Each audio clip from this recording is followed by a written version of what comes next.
But anyway, I'm sure they're talking about able working population, not across the board. There's a discrepancy between the public and private sector in the region that needs to be bridged. I don't agree with the word that needs to be bridged. I think it will be bridged.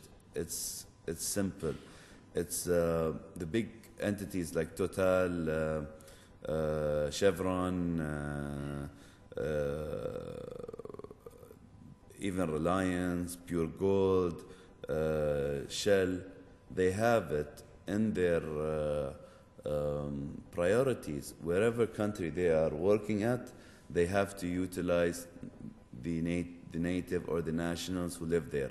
Wherever they are in the world, it's not for the UAE. There are multinational companies who are ahead of this and know it and actually implement it.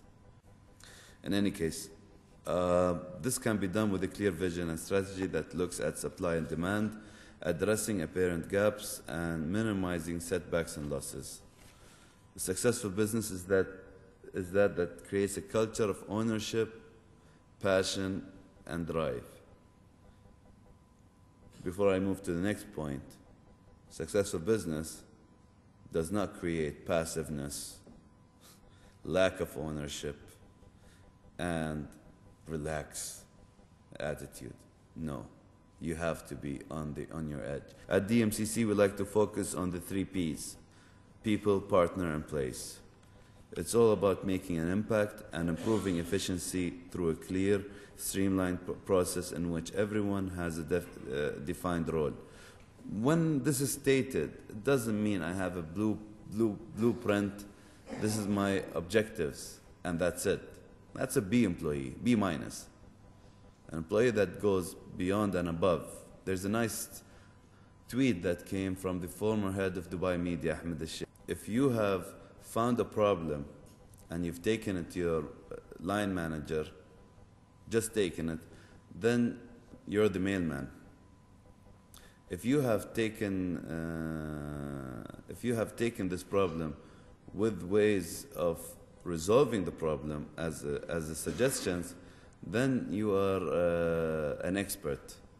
But if you've taken this problem to your line manager and you're already resolving the matter, you are a leader or something to those lines. So, you know, it's all about attitudes. And we live in 2014. His Highness was asked, what is the perfect UAE executive in your mind? He says the executive that can do most, if not all of his work or her work through his mobile phone. And that was during the mobile government phone. He did not mean don't do the usual meet with companies and all that, but means clear it all up fast and get delivery faster. Speed always trumps a lot of matters, delivery. So he talked about that, you know, and looking at DMCC registrations happening all online without leaving your house. Maybe bad news for Salik as well as the PRO, but in the end of the day, you avoid traffic, accidents, whatever it may be. You know, you have that comfort. I think we'll attract more companies as well this way. It is also important to ensure that employees are clear about the business objectives and understand its values. At DMCC, we recently adopted a one brand strategy, and I've spent some good time with our employees ensuring that they understand the change and are able to communicate it to the rest of the employees.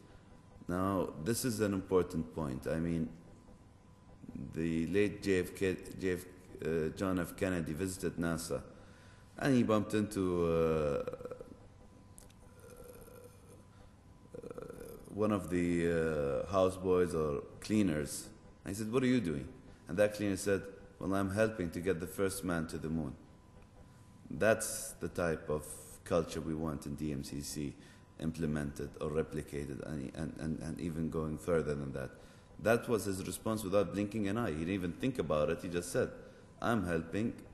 They all feel that they have ownership of the DMCC, regardless of what level they're in. At the end of the day, our employees are our best brand ambassadors.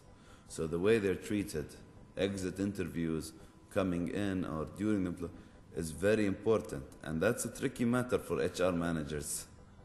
Even with difficult employees, unreasonable. You're gonna have to be careful on how you communicate. Make sure things are all documented and all that. That goes without saying. This leads me into my next point of attracting and retaining talent. Retaining talent is the biggest challenge when it comes to commodities businesses. Banks are all over us, hovering like vultures. The number of times we've lost potential candidates to DMCC is unbelievable.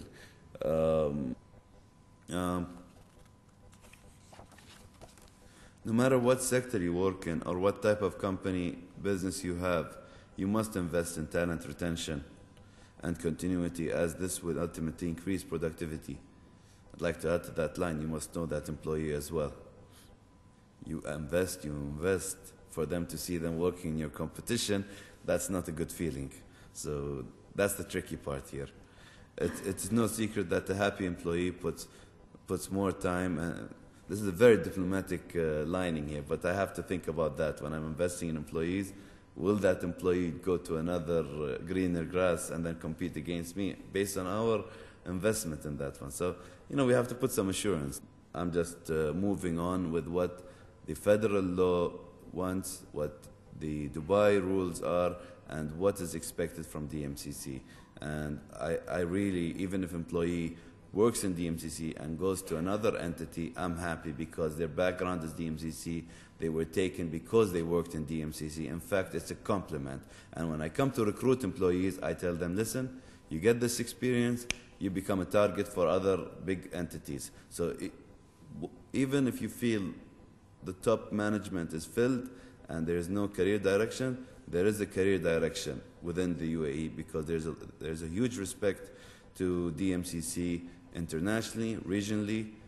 The fact that Dubai supported DMCC, the government of Dubai, UAE, the central bank that opened the currency pairs for DGCX is testimony to how much the UAE value DMCC. Just recently we signed an MOU with the Ministry of Finance. We're not a local entity, we are an international influencing group representing diamonds, gold. 60% of tea comes through Dubai. This is all did not exist before DMCC. There was no trade of diamonds. Over $40 billion of diamonds are traded through Dubai. $12 billion of gold have been traded in Dubai before DMCC. After DMCC, over $70 billion in 2012. We still have to get the numbers of 2013. Back to the diplomatic points they've given me here. It's no secret that a happy employee puts more time and effort into his or her job and almost always goes to the extra mile, which I agree with. Regular performance evaluations are crucial to maintaining motivations and encouraging drive and enhanced performance. Evaluations are important not just to evaluate what they deliver, but an employee that's not talked to feels they're not appreciated. You don't ask about my work, you don't ask about my environment. Whether they're struggling or doing great, it will demotivate them. After a while, it will demotivate them. So you always have to interact with them, one way or the other. You always have to be interacting with them. And in this day and age, there are no excuses. You're in touch with them via BlackBerry, WhatsApp, emails. We're in touch. The world is much smaller, microscopic, if you will. It is important always to encourage new ideas to stay ahead of the curve. Even if you have to encourage them and let them know that there is no blowback from coming up with an idea that I don't agree with. We just need to talk and bounce ideas. Maybe your idea that didn't come through clicks something else in my mind or somebody else's mind. So always going through a think tank or thought process is important for developing an organization. Going back to a company's culture, it is essential to foster an environment where employees feel that they can share their thoughts and ideas with their superiors without the fear of being mocked or shut down. That is important. Just leave it open. And don't be surprised. Ask anyone on any level in the organization for thoughts and ideas. It doesn't matter who that person is. You'll be shocked at what mentality they have, how they see it, and it's a different perspective. I even ask sometimes the coffee boy what he thinks about this situation. My hairdresser sometimes. I talk. My talk is information. Friends of mine keeps asking me, you block a lot on Facebook every now and then. Why do you accept them in the first place? I said, I want to know what world I live in. I'm learning. You cannot stop learning. It doesn't matter. Bad experiences, mistakes, are education at the end of the day. The winning formula, as DMCC call it, they say as I call it, no, as DMCC call it, includes creating high-performance culture that embraces competition, hunger to succeed, and drive to exceed expectations through respect and collaboration, clear communication, clear objectives, employee engagement, and empowerment strategies. Empowerment strategies is like really letting that person own it. Succession, in that strategy, reward. Non-succession, well, the other matter. Reward ownership and delivery, embracing change with confidence, and never, no matter what, giving up. These are just some of my thoughts on a very interesting topic, and one that should be a core priority for any organization. In my role as head of DMCC, I try my best to lead by example and create a stimulating work environment that in turn increases the success of our business. Looking towards the future of Dubai, we should all be preparing ourselves to embrace the Expo 2020 and the opportunities and talent it will bring with it. This is definitely a space to watch. Before I end there, since it's mentioned Expo 2020, my colleague mentioned that we're building the tallest commercial tower. That was announced during a time when it was unpopular to mention any gigantic project, unless His Highness is going for it. But for me, to talk to His Highness and discuss the matter and look at pros and cons and go for it, it was risky. My own father called me up and said, "You're gone. You're crazy." It was called the DMCC's tallest tower. Even the press release said, DMCC's Ahmed Bin Sulayem announces. That's not for me to be selfish. That's in case there's blowback, I'm the one to get fired and the organization keeps going. So just so you can understand what ownership means. But after a few months, you know, with the push of the Expo 2020, who would have thought Dubai would beat Turkey? Who would have thought Dubai would beat other countries, other cities that have competed a number of times and never won, and Dubai won? Nobody would have thought that. But then again, it won the host of bidding the Expo 2020. Now that did two things. I had a concept for the naming of the DMCC's tallest commercial tower. Let the Twitter community tell us what they want, and if we find something we like, they win a handful of gold. I was just being active with the community. It was a good marketing gig and all that. Until our former CEO came to me with a concept that I couldn't refuse. He said, why don't we call it 2020 or DMCC 2020 or Burj 2020?